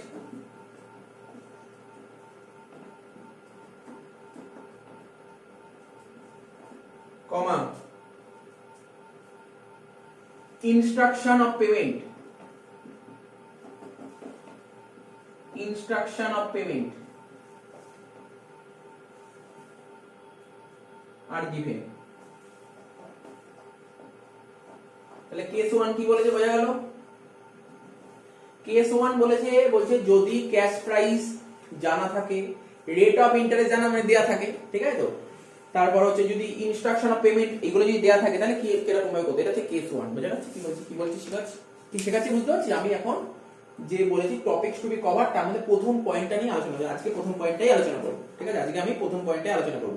এই প্রথম পয়েন্টের আন্ডারে অনেকগুলো কেস আছে, 6-7টা কেস বেরোবে, ঠিক আছে? 6-7টা কেস বেরোবে। কেন ওই এখানে দেখে ঘাবড়ানোর কিছু নেই, 6-7টা কেস তো মনে রাখতে হবে কিছু না, কিচ্ছু মনে রাখতে হবে না, অটোমেটিক অঙ্ক করলেই বুঝতে হবে, কিচ্ছু মনে রাখতে হবে না। তো কি বলেছে? when, মন দিয়ে শুনবি, when cash price, rate of interest, instruction of payment are given। আমি ধর একটা ট্রাক কিনছি, ট্রাকটার ক্যাশ প্রাইস কত আমি জানি। ট্রাকটার উপর আমি ট্রাকটা যদি ইনস্টলমেন্টে কিনি, মানে ইনস্টলমেন্ট মানে বুঝতে পারছিস, মানে আরে পাতি কথা, হায়ার পারচেজ সিস্টেমে ধর কিনেছি আমি, ধর হায়ার পারচেজ সিস্টেমে কিনেছি আমি, যে টাকাটা যত দেরি করে পেমেন্ট করব আমাকে ইন্টারেস্ট দিতে হবে না? তো ইন্টারেস্ট কত পার্সেন্ট ইন্টারেস্ট চার্জ করবে সেটাও বলে দিয়েছে, এবং কবে কবে পেমেন্ট করছি সেটাও বলে দেবেন, ইনস্টলমেন্ট ওটাও বলে দিয়েছে। তাহলে কিভাবে অঙ্ক করতে হবে বুঝতে পারছিস তো? আমি কোশ্চেন করছি একটা, ঠিক আছে? বলছে আমি একটা মেশিন কিনছি, আমি একটা মেশিন কিনছি, তার কোনো দোকানে চলে গেলাম মেশিন কিনতে, এবং মেশিনটা কোন সিস্টেমে কিনছি? Hire purchase system. Instalment payment system না, নেই আমাদের পরীক্ষা, আমাদের এক্সামে নেই, সিলেবাসেই নেই। আমাদের সিলেবাসে যেটা বেসিক্যালি আছে সেটা হচ্ছে হায়ার পারচেজ। আমি হায়ার পারচেজ সিস্টেমে একটা মেশিন কিনেছি, হায়ার পারচেজ সিস্টেম মেশিন কিনেছি কি, হ্যাঁ সেই মেশিনটা যে আমি ক্যাশে কিনতাম কত করতো, ক্যাশে কিনলে আমার কাছে নিত 2,40,000, তাই নিচ্ছি ক্যাশ প্রাইস, ঠিক আছে? ক্যাশ প্রাইস অফ মেশিন, বুঝতে পারছিস তো? ক্যাশ প্রাইস অফ মেশিন, আমি ক্যাশে কিনতাম মেশিনটা, তাহলে আমার কাছে 2,40,000 ছিল। কিন্তু আমি তো বলছি না, ক্যাশে নিতে পারবো না, আমি হায়ার পারচেজ সিস্টেমেই নেব, হায়ার পারচেজ সিস্টেমেই নেব। তাহলে হায়ার পারচেজ সিস্টেমে নিতে গেলে প্রথমে আমাকে ডাউন পেমেন্ট করতে হবে, হ্যাঁ কি না? প্রথমে ডাউন পেমেন্ট করতে হবে। স্যার কত ডাউন পেমেন্ট করেছেন? আমি লিখছি ডাউন পেমেন্ট কত করেছি। ডাউন পেমেন্ট করতে হবে, কত টাকা ডাউন পেমেন্ট করেছি? স্যার ইনস্টলমেন্টে কিনলেও তো ডাউন পেমেন্ট করতে হবে। হ্যাঁ হ্যাঁ হ্যাঁ অবশ্যই, ইনস্টলমেন্টও ডাউন পেমেন্ট করতে হয়, হায়ার পারচেজও ডাউন পেমেন্ট করতে হয়, ঠিক আছে? কোনো সমস্যা নেই। আমি এখানে যা করাচ্ছি পুরো হায়ার পারচেজ সিস্টেমেই করাচ্ছি, কারণ হায়ার পারচেজ সিস্টেমে আমাদের পরীক্ষায় আসে, আমি সেই হায়ার পারচেজ সিস্টেমে করাচ্ছি। কিন্তু বারবার ইনস্টলমেন্ট বলবো, মানে কিন্তু ইনস্টলমেন্ট সিস্টেম করছি না। আমরা যার হায়ার পারচেজ সিস্টেমে কিনলে প্রতি বছর একটা টাকা দিতে হয়, তো ওটাকে ইনস্টলমেন্ট বলে। মানে হায়ার পারচেজের একটা টেকনিক্যাল ওয়ার্ড বলতে পারিস ইনস্টলমেন্ট, টেকনিক্যাল ওয়ার্ড, ঠিক আছে? তো বারবার করে হায়ার পারচেজে টাকা দিচ্ছি এরকম ভাবে বলবো না, বলবো ইনস্টলমেন্ট দিচ্ছি। তার মানে ইনস্টলমেন্ট দিচ্ছি মানে ভাবিস না যে এটা ইনস্টলমেন্ট সিস্টেমের অঙ্ক, না, এটা মাথায় রাখবি, বারবার করে মাথায় রাখবি। তো ডাউন পেমেন্ট কত করি? 40,000 টাকা। তাহলে কত টাকা বাকি আছে আর বল, ফিরে বল। মেশিনটা ক্যাশ প্রাইসে 2,40,000, তার মধ্যে ডাউন পেমেন্ট করে দিয়েছি 40, তাহলে কত টাকা পাবে আমার কাছে? 2,00,000 টাকা। এই 2,00,000 টাকা দিতে হবে। এবার আমাকে জিজ্ঞাসা করে তুমি এই 2,00,000 টাকা, বাকি 2,00,000 টাকা কত দিনে শোধ করবে? আমি বলছি তুমি ধরে নাও এই 2,00,000 টাকাটা বেশি দিন নেবো না, 4টে ইনস্টলমেন্ট আমরা শোধ করবো। কটা ইনস্টলমেন্ট টাকা শোধ করবো? 2,00,000 টাকা, 4টে ইনস্টলমেন্ট টাকা শোধ করবো। 4খানে ইনস্টলমেন্ট, মাথায় রাখবি 4খানে ইনস্টলমেন্টে আমি টাকাটা শোধ করে দেবো। তার মানে এটা কি হচ্ছে? ব্যালেন্স। ব্যালেন্স যে 2 লাখ টাকা, এই ব্যালেন্স 2 লাখ টাকা আমি এখানে লিখছি ছোট করে, ব্যালেন্স 2 লাখ টাকা এখানে লিখছি balance to be paid, balance to be paid in 4 equal annual installment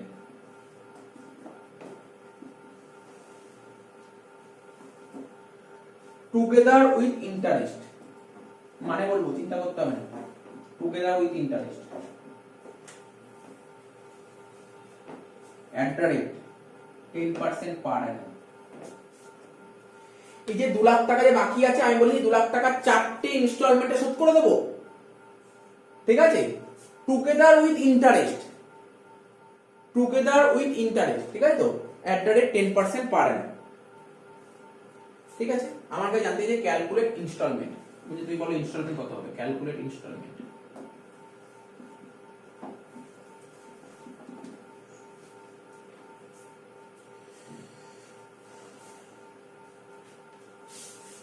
বল অঙ্কটা কি আরম্ভ করবো? না, কোশ্চেন ঢুকছিস? ঢুকে নে।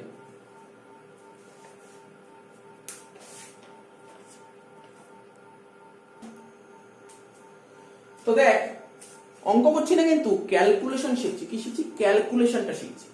তাহলে আমি আবার বলছি গল্পটা কি বলেছে। আমি একটা দোকানে চলে গেছি, ঠিক আছে, দোকানে চলে গেছি একটা গাড়ি কিনতে, ঠিক আছে।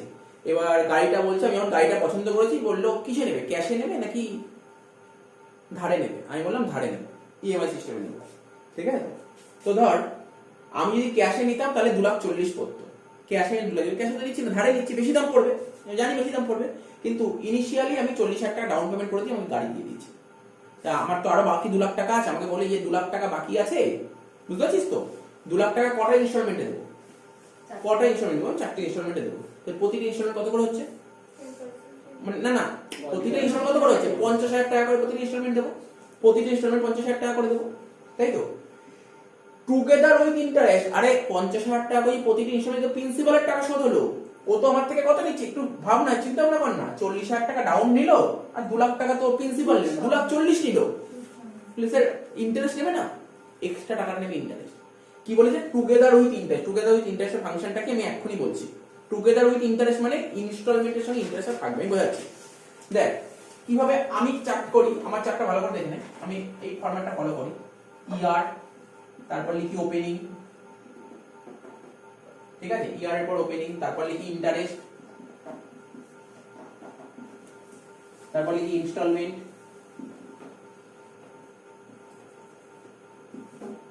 তারপর লিখি ক্লোজিং, ঠিক আছে।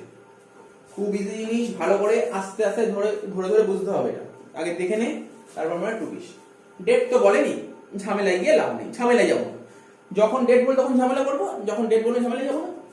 তো বল আমি যে মেশিনটা কিনেছি তার ক্যাশ প্রাইস কত ছিল? 2,40,000। ডাউন পেমেন্ট আমরা কোন দিন করি? যেদিন কিনি সেই দিনে নাকি বছরের শেষ দিনে কি ডাউন পেমেন্ট করি? এটা মাথায় রাখবে। এটা কিন্তু কখনো বলি স্যার কোশ্চেন তো বললেন ডাউন পেমেন্ট কবে করি, আরে ডাউন পেমেন্ট সবসময় বছরের শুরুর দিনই হয়। ডাউন পেমেন্ট যেদিন আমরা অ্যাসেটটা পারচেজ করব সেই দিনই ডাউন পেমেন্ট করতে হয়। তো ডাউন পেমেন্ট করেছি কত টাকা? 40,000 টাকা, ঠিক আছে, 40,000 টাকা ডাউন পেমেন্ট করেছি। এখানে লিখছি ইনস্টলমেন্টে ঘরে লিখছি। কেন লিখছি সব অ্যানসার আমি আস্তে আস্তে দেবো। 40,000 টাকা ডাউন পেমেন্ট করছি, তার মানে আমি 2,40,000 টাকার অ্যাসেটটা পারচেজ করতে আমি 40,000 টাকা ডাউন করে দিলাম, তাহলে আমার কাছে কত বাকি? বাকি আছে কত? 2 লাখ টাকা। তাহলে ক্লোজিং কি বলতে হয়? 2 লাখ টাকা।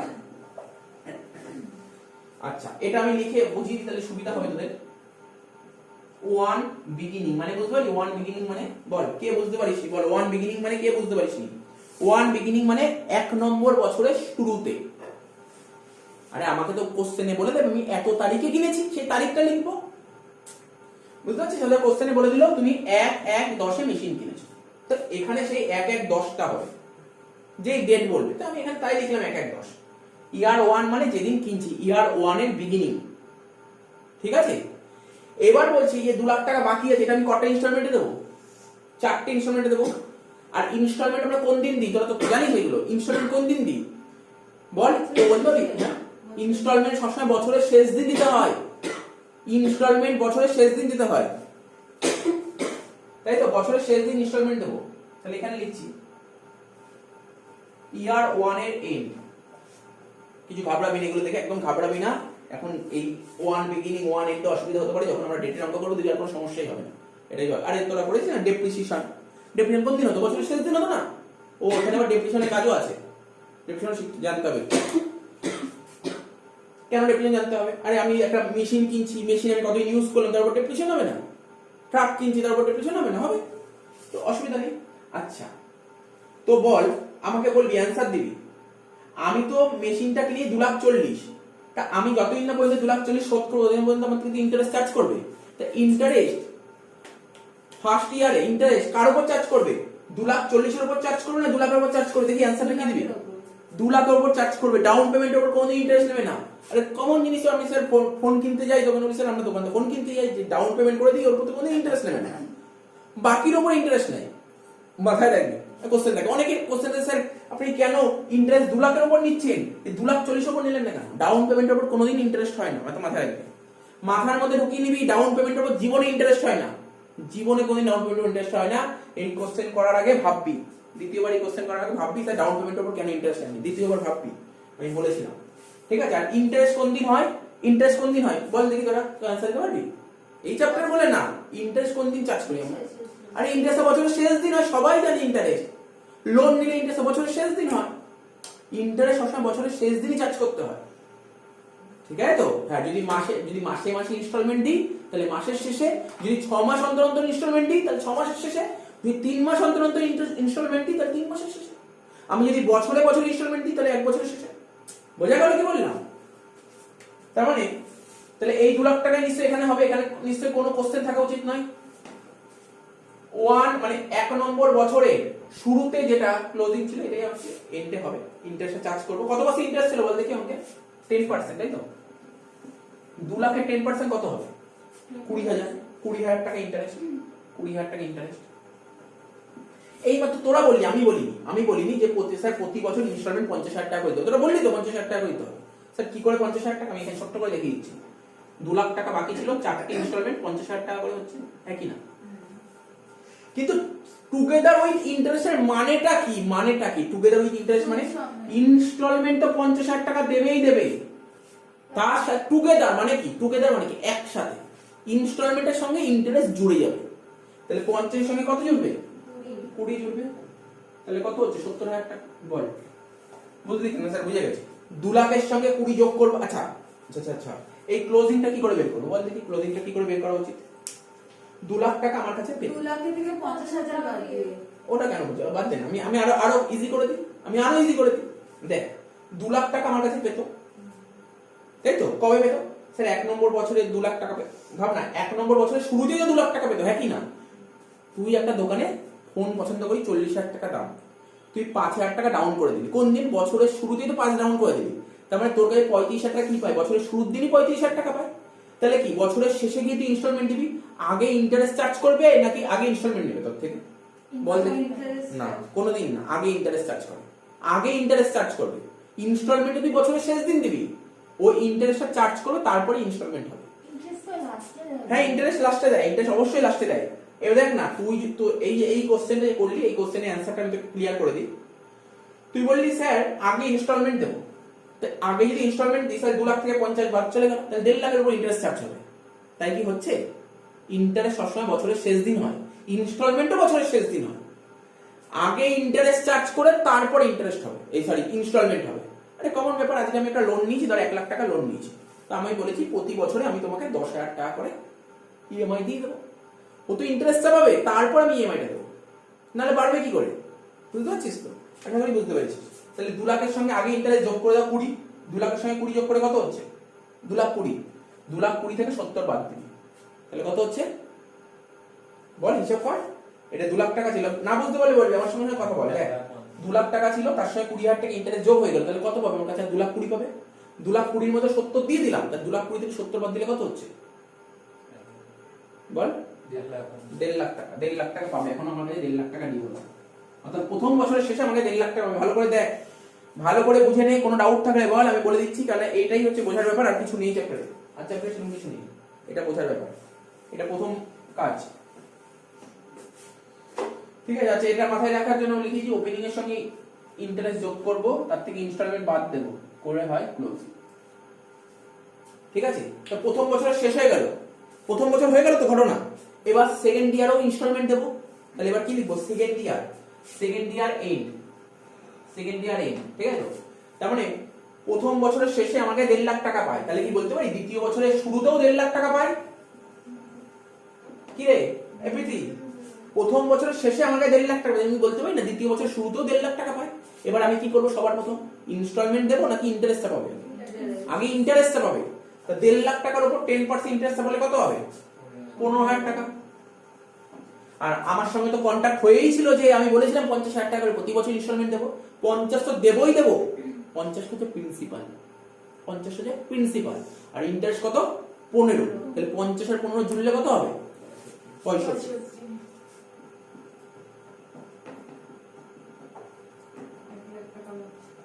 তাহলে বাকি আছে কত, 1,65,000 থেকে 65 বাদ দিলে 1 লাখ টাকা বাকি আছে।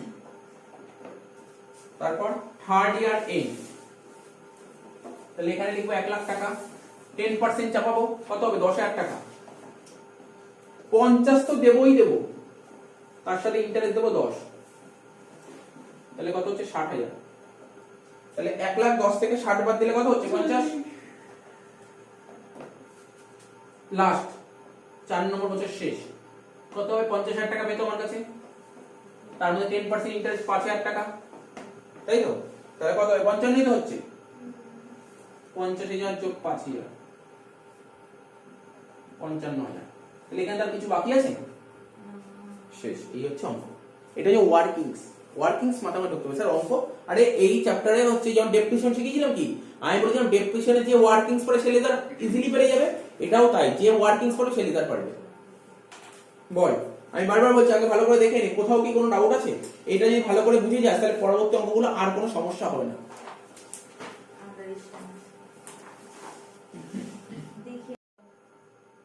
আচ্ছা দেখ, এই যে এতক্ষণ যে ধরে যেটা বোঝালাম এই রিলেটেড কিছু নোট তুলে নিয়েছি, ঠিক আছে? কিছু নোট, 5টা পয়েন্ট, ইম্পর্টেন্ট পয়েন্ট, যেটা অঙ্ক করতে তোর কোনো অসুবিধা হবে না। মানে পরবর্তী সময় যখন অঙ্ক যখন ডিভিশন করবি এই নোটগুলো পড়ে গেলেই হবে। মানে যেই ভুলগুলো মানুষ করে এই চ্যাপ্টার করতে গেলে এই নোটগুলো দেখি, তাহলে স্যার ভুল হবে না। ঠিক আছে? তো note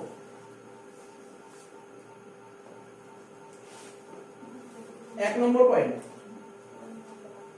late down payment does not include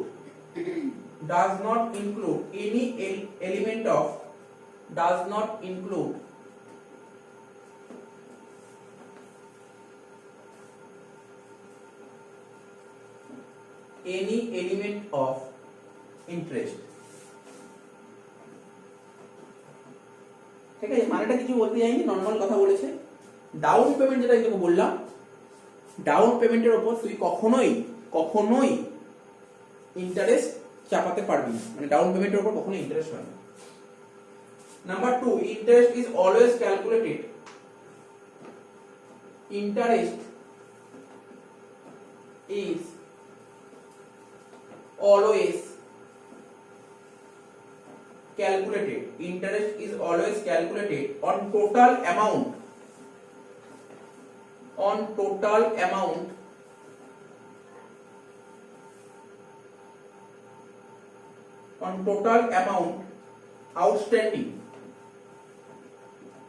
on total amount outstanding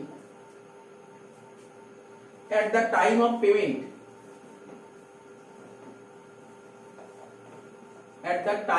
payment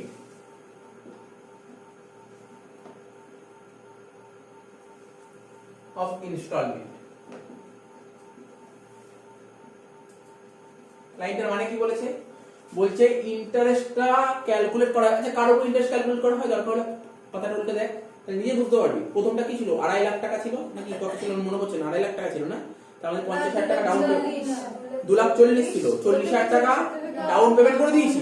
তাহলে ইন্টারেস্ট কার উপর চাপিয়েছিলাম আমরা? 2,40,000 উপর চাপিয়েছিলাম, 2 লাখ টাকার উপর। এখানে কি বলছে লাইনটার মানে একটু পর, বলছি interest is always calculated on total অ্যামাউন্টের উপর ইন্টারেস্ট চাপাবো। Outstanding at the time of payment of instalment, তুমি যখন ইনস্টলমেন্ট পেমেন্ট করবে সেই সময় কত টাকা আউটস্ট্যান্ডিং ছিল। কি বললাম বুঝতে পারলি? তুমি যখন ইনস্টলমেন্ট পেমেন্ট করবে, যখন প্রথম ইনস্টলমেন্ট যখন পেমেন্ট করবি তখন কত ছিল বাকি? 2 লাখ টাকা ছিল, তার উপর ইন্টারেস্ট পাবো, তার উপর তারপরেরটা, বুঝতে পারছো? পাতা উল্টোটা দেখ পারবো বুঝিয়ে। মানে এই লাইনটার মানে কি তোকে বুঝতে হবে, লাইনটার মানেটা পরিষ্কার। যেমন যে প্রথমে যেটা বলছিলি একটু ভুল হচ্ছিল, এই কথাটা বারবার করে পড়বি, তাহলে ইন্টারেস্ট কার উপর চাপাবো? আমি যেই ইনস্টলমেন্ট দেবো, ফার্স্ট ইনস্টলমেন্ট দিই বা সেকেন্ড দিই বা থার্ড দিই ফোর্থ দিই, যেই ইনস্টলমেন্ট দিই না কেন সেই ইনস্টলমেন্টের সময় কত টাকা বাকি ছিল ওই টাকার উপর ইন্টারেস্ট পাবো। Number 3, interest element.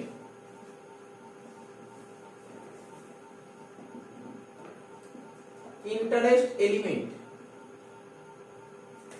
in first installment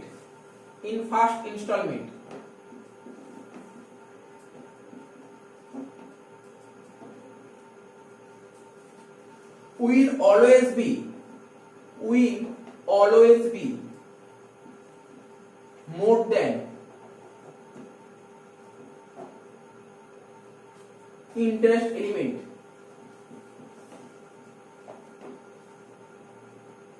ঠিক আছে, in second installment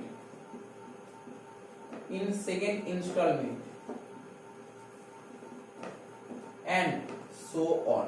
মানে বলছি এটা কি বলতে চাইছে, পাতা উল্টাবে। এই মানেটা বোঝানোর জন্য বা ওখানে দেখ উপরেই লেখা আছে, তুই দেখ ফার্স্ট ইয়ারে ইন্টারেস্ট যত টাকা হয়েছিল, সেকেন্ড ইয়ারে ইন্টারেস্ট আছে একটু কমেছে, থার্ড ইয়ারে আর একটু কমেছে, ফোর্থ ইয়ারে আর একটু কমেছে। আরে নরমাল ব্যাপার, তুই যখন লোন নিবি, ধর অনেকে ফ্ল্যাট কিনতে যায় লোন নিয়ে, প্রথম দিকে দেখবি যেই ইন্টারেস্টটা থাকে ইন্টারেস্ট আস্তে আস্তে কমতে থাকে না?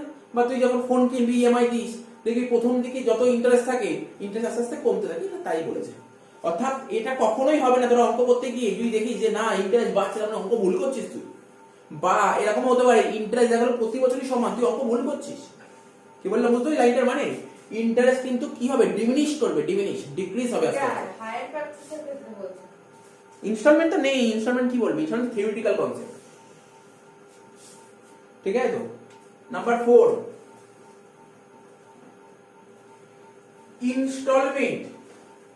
Instalment equal to cash price. Instalment কি করে বের করব? Cash price plus interest on total amount outstanding।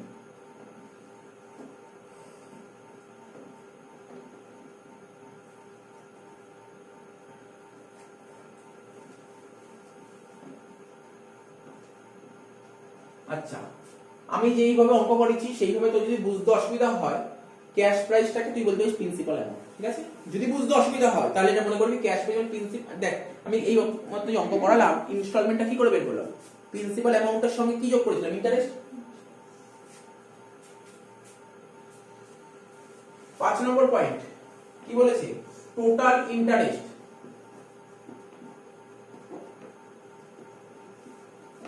Equal to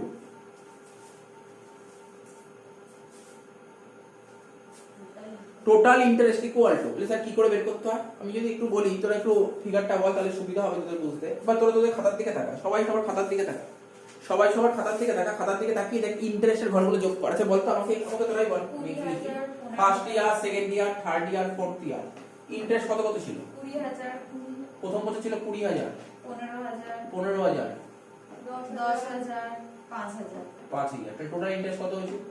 20 এর 35 আর 15 50,000 টাকা টোটাল ইন্টারেস্ট, তাই তো? টোটাল ইন্টারেস্ট 50,000 টাকা। আর তুই টোটাল পেমেন্ট করেছিস কত? Total hire purchase price. Actually interest বের করার ফর্মুলা হচ্ছে টোটাল হায়ার পারচেজ প্রাইস। আমি লিখেইছি কি করে বের করতে হয়, আমি বলি হায়ার পারচেজ প্রাইস কোনটা এটাও বলে দিচ্ছি। টোটাল হায়ার পারচেজ প্রাইস, লেখ আগে ফর্মুলাটা লিখে আমি বলছি। টোটাল হায়ার পারচেজ প্রাইস থেকে, ঠিক আছে, টোটাল ক্যাশ প্রাইস বাদ দিবি, টোটাল ক্যাশ প্রাইস বাদ দিবি। দেখ তোকে যদি বোঝাই ক্যাশ প্রাইস কত ছিল অঙ্কটায়, বলতো প্রথমে কত বলেছিল ক্যাশ প্রাইস অঙ্কটায় ক্যাশ প্রাইস কত বলেছিল? 2,40,000 2,40,000 টাকা ছিল ক্যাশ প্রাইস। ঠিক আছে। আর টোটাল হায়ার পারচেজ প্রাইস দেখো, টোটাল পেমেন্ট করেছি কত কত কত টাকা পেমেন্ট করেছি বলতো, টোটাল টোটাল ওই দেখ ইনস্টলমেন্ট কত কত ছিল, ইনস্টলমেন্ট গুলো বল। 70,000 70,000 65,000 প্রথম 70,000, তারপর 65,000, তারপর 60,000 60,000 55,000 আর একটা 40,000 ছিল তাই তো? হ্যাঁ ডাউন পেমেন্ট। টোটাল যোগ করে বল কত হচ্ছে? 2,90,000 কত? 2,90,000 তাই তো? এখানে লিখলাম 2,90,000, তাহলে বাদ দিয়ে কত হচ্ছে? 50,000। কিছু বুঝতে পারলি? দেখ হায়ার, এখন তুই বলতে স্যার হায়ার পারচেজ প্রাইস কাকে বলে, অর্থাৎ তুই যে গাড়িটা কিনতে টোটাল পেমেন্ট কি করেছিস, টোটাল কি পেমেন্ট করেছিস? তুই ডাউন পেমেন্ট দিয়েছিস একটা 40,000, প্রথম ইনস্টলমেন্ট দিয়েছিস, সেকেন্ড থার্ড ফোর্থ, টোটাল তুই 2,90,000 পেমেন্ট করিস। টোটাল যে পেমেন্ট করিস 2,90,000, ওটাকেই বলা হয় hire purchase price. Total payment করিস 2,90,000 আর টোটাল ক্যাশ প্রাইস 2,40,000, তাহলে বাকি 50,000 টাকা ইন্টারেস্ট, তোর থেকে ইন্টারেস্ট নিয়ে 50,000 টাকা। বুঝা গেল কি বললো?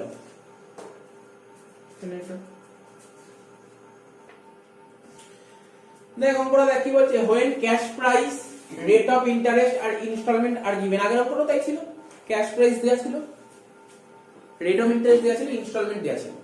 ঠিক আছে, আগের অঙ্কটা একটু ঘুরিয়ে বলেছিল, ইনস্টলমেন্ট ডাইরেক্ট বলেনি। আগের অঙ্কটা কি বলেছিল, আগের অঙ্কটা যে বলছিল যত টাকা বাকি ছিল সেটা 4টে ইনস্টলমেন্টে টাকাটা শোধ করে দেবে, মানে ইনস্ট্রাকশন দিয়েছিল। আগের অঙ্কটা ইনস্ট্রাকশন দিয়েছিল, কিন্তু এক্স্যাক্টলি বলেনি যে কত ইনস্টলমেন্ট, কত টাকা করে ইনস্টলমেন্ট দেবো। কিন্তু এই অঙ্কটা এক্স্যাক্টলি বলে দিয়েছে যে প্রথম বছর এত টাকা ইনস্টলমেন্ট দেবো, সেকেন্ড ইয়ার এত, থার্ড ইয়ার এত, ফোর্থ ইয়ার এত, সো অন বলে দিয়েছে। কি বললাম, বোঝা যাচ্ছে কি বললাম? আগের অঙ্কটায় ক্যাশ প্রাইস বলেছিল, রেট অফ ইন্টারেস্ট বলেছিল, কিন্তু ইনস্টলমেন্ট কত করে দেবো কোন বছর সেটা বলেনি, কিন্তু ইনস্ট্রাকশন দিয়েছিল। এই অঙ্কটায় ইনস্ট্রাকশন বলেনি, ডাইরেক্ট ইনস্টলমেন্টই বলে দিয়েছে। বুঝা গেল ব্যাপারটা কি?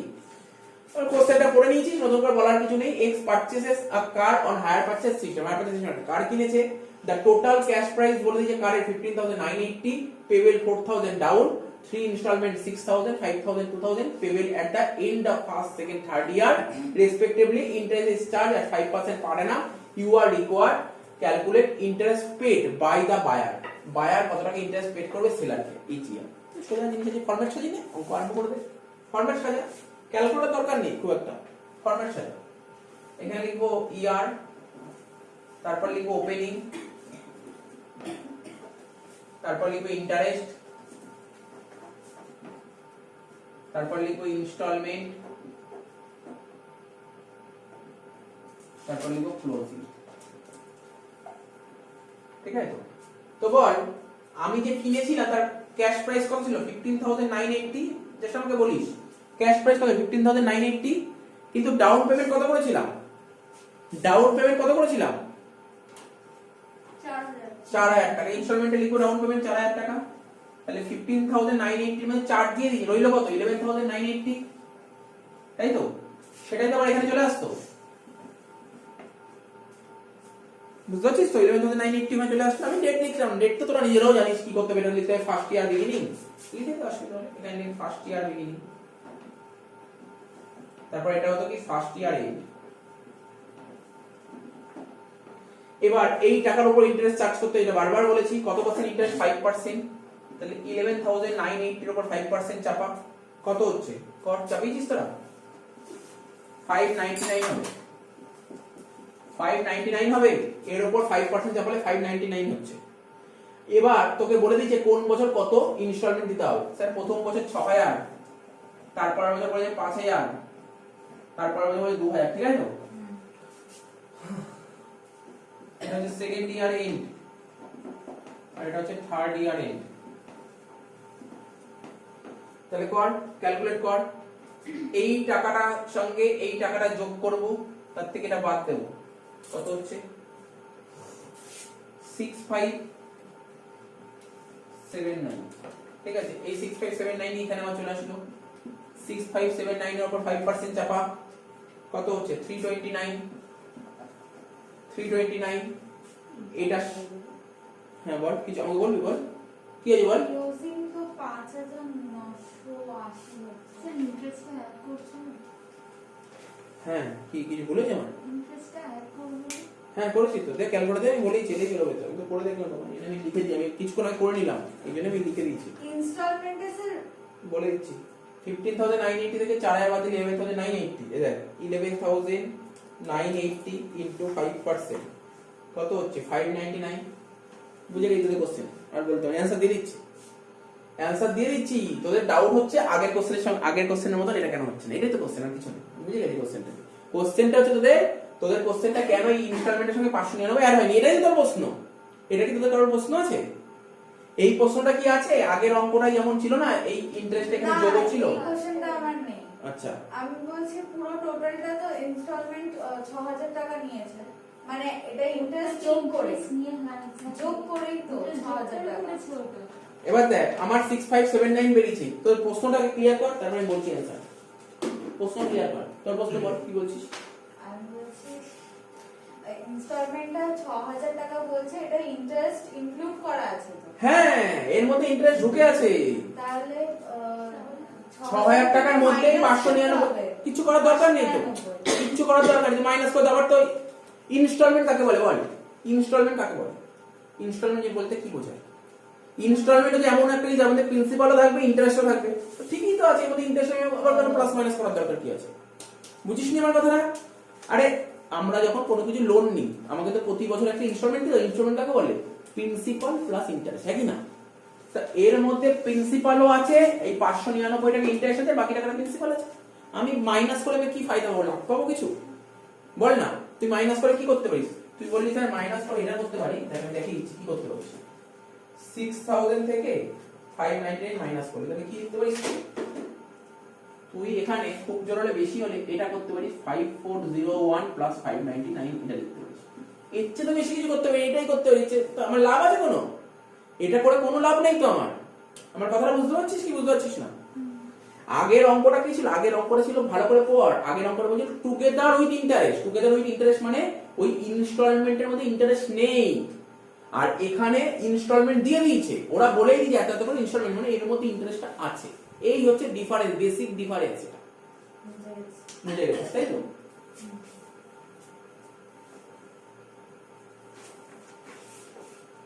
আচ্ছা, তাহলে এটা হচ্ছে 1908। এই দুটো বছর পড়ে নে ভালো করে, মানে সেকেন্ড ইয়ার এন্ড অবধি করে নে, তারপরে বোঝাতে সুবিধা হবে। লাস্ট ইয়ারটা বোঝাতে হবে। 1908 এটা হয়ে গেল। হয়ে গেলে সবাইকে একটা একটা করে কোশ্চেন করব, কোশ্চেনের অ্যানসার দিতে বলে ওইভাবে শিখে গেছিস। সেকেন্ড ইয়ার অবধি করে স্টপ করবি, থার্ড ইয়ার পড়িস না, কিন্তু ভুল কাটাকাটি হবে। ঠিক আছে তো? আমি সবাইকে বলছি সেকেন্ড ইয়ার এত অবধি হয়েছে, সবার হয়েছে তো? তারপরে প্রীতি হয়নি তোর? হয়েছে তো? তাহলে এই 1908 তে এখানে চলে আসলো। ঠিক আছে, লাস্ট ইয়ার ইনস্টলমেন্ট দিতে হবে 2000। এবার বল এখানে কত টাকা হবে? বল না, আরে ভুল হলেও বল না, ক্ষতি কোথায়? তাহলে ভুলটা ঠিক করে দাও। এখানে কি করবে? এখানে কি মনে হয় এখানে কত টাকা হবে? এখানে বল না, কেউ একজন বল কি করতে হবে? এখানে কি করতে হবে? তোর তো একটা বের করবি, স্যার এত টাকা হবে। কি করে বের করলি? কতর উপর এটা করলি? এটা আমাকে বল না। আমি দেখতে চাইছি মানে কিছু ভুল হবে, বা ভুল যদি হয় সেটাকে রেকটিফাই করে দিতে হবে না? বল।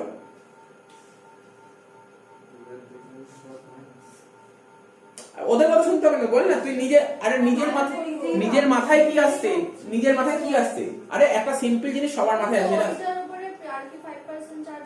এই যে এই টাকার উপর 5% চার্জ করব, এটা যদি তোর মাথায় আসে, তার ভাবে এটা মাথায় আসটা জেনুইন, এটাই মাথায় আসা উচিত। আর এটা যাদের ওরা যেটা বলছে, ওরা না বুঝে এটা বলছে, ওরা না বুঝে এটা বলছে, এটা এটা ঠিক বলছেন ওরা। ওদের মাথায় এটা আসা উচিতই নাই। ওরা তো মানে ওরা জানছে যে আমি কেন আটকে গেলাম, করছি না কেন, আমি ইচ্ছা করে কেন করছি না। ওরা ভাবছে না স্যার যখন আটকে গেল তাহলে নিশ্চয়ই এটা থেকে এটা মাইনাস হবে। এই মাথা কাটিয়েছে, এটা তো উচিত না, এটা তো ভুল মাথা কাটিয়েছে। এটা তো মাথা খারাপ না, ভুল। ওরা তো এরকম ভাবে অ্যান্সার দেয়, তাই না? জেনুইন আমার মাথায় যেটা স্ট্রিক করবে কি এর উপর 5% হওয়া উচিত, এটাই জেনুইন, এটা হওয়া উচিত। এবার এটা যদি না হয় কেন হবে না তার কারণগুলো আমাকে অ্যানালাইসিস করতে হবে। সেটাই তো নরমাল ব্যাপার, এটা নরমাল ব্যাপার হওয়া উচিত। কিন্তু দেখ না, আমি তোকে দেখাচ্ছি, হিসাবে তোদের করতে হবে না। এটার উপর 5% করে কি 92 হচ্ছে নাকি 95 হচ্ছে নাকি, মানে 95 হচ্ছে, তাই তো? তোরা ঢুকবি না, একটু দেখ 95 হলো তো। এবার তোরা ক্যালকুলেটর এটার সঙ্গে এটা যোগ করে এটা বাদ দে একজন কর, নরমাল ব্যাপার, তাই তো? এটার সঙ্গে এটা যোগ করতাম, আরে অ্যান্সার মিলাতে হবে না, আমি মেলাতে বলছি, তুই বল কত হচ্ছে। 3 টাকা ব্যালেন্স বেরোচ্ছে, ও বললো 3 টাকা, ঠিকই বলেছিল, 3 টাকা ব্যালেন্স বেরোচ্ছে। আমি কি বলেছিলাম যে আমি 3টি ইনস্টলমেন্ট টাকা শোধ করে, পুরো 3 টাকা পড়ে আছে। কিছু তো প্রবলেম হয়েছে, কিছু তো প্রবলেম হয়েছে, মানে অঙ্ক ভুল করেছি স্যার না, কোনো অঙ্ক ভুল করিনি, অঙ্ক ঠিক করেছি, কিন্তু এখানে 3 টাকার সমস্যা হয়েছে, মানে একটা গন্ডগোল হয়েছে। এবার আমি যদি বলি স্যার এটাই ঠিক, আমি এটাই করব, কিছুই হবে না, এমন কিচ্ছু করবে না, আমাকে কিচ্ছু করবে না, এক্সামে কিচ্ছু করবে না, হয়তো একটু মার্কস কাটবে, এর চেয়ে বেশি কিছু করবে না, এর চেয়ে বেশি কিছু করবে না, মার্কস কাটবে। তাহলে কি করা উচিত স্যার, নিয়মটা কি মনে রাখতে হবে, লাস্ট ইয়ারে গিয়ে এই মেথডটা মাথায় রাখো, মেথডটা মাথায় রাখো। ইনস্টলমেন্ট যদি তোমাকে প্রপারলি দিয়ে দেয়, আগেরটা কিন্তু ইনস্টলমেন্ট নেই, আগেরটা ইনস্ট্রাকশন দিয়েছে, যদি ইনস্টলমেন্ট কোশ্চেনে দিয়ে দেয় তাহলে লাস্ট ইয়ারে গিয়ে ব্যালেন্সিং ফিগার করতে হয়, ব্যালেন্সিং ফিগার, এটা রুল, এটা রুল, এটা রুল বলে দিচ্ছে। এটা কে বলছে, এটা কে বলেছে, এটা হচ্ছে মানে কি বলবো, আমরা যে বই ফলো করি সেই বই বলে দিচ্ছে, ইনস্টিটিউট বলে দিচ্ছে আমাদের, ঠিক আছে? তো বুঝতে পারছি, এটা পুরো পরিষ্কার ভাবে বলা হয়েছে, তোমাকে এটা অ্যাজাম্পশন করতে হবে। এটা কে বলেছে, আমি অ্যাজাম্পশন করছি না, এটা বই বলে দিচ্ছে, এই অ্যাজাম্পশন করে এগোতে হবে। আমাদের ইউনিভার্সিটি, সমস্ত ইউনিভার্সিটি এটাই ফলো করে, ঠিক আছে? যাতে প্রফেশনাল কোর্স, তাহলে কি করতে হবে, লাস্ট ইয়ারে কি ব্যালেন্সিং করতে হবে, ঠিক আছে? কোনো কোনো সময় দেখবি, তুই যদি অরিজিনালি করে দেখিস, কখনো সময় দেখবি 3 টাকা হবে, কখনো 3 টাকা বেশি হবে, কখনো কম হবে, এরকম হবে। কি বললাম বুঝতে পারছিস তো? তাহলে এখানে কি হবে, এটা এই দুটো ব্যালেন্সিং করতে হয়, 92 হচ্ছে, এখানে লিখে দিলাম ব্যালেন্সিং ফিগার। বুঝলে কি বললাম, লাস্ট ইয়ারে গিয়ে তোমাকে ব্যালেন্সিং করতে হবে, কারণ এটাকে ইকুয়াল করতে হবে, এটাকে ইকুয়াল করতে হবে,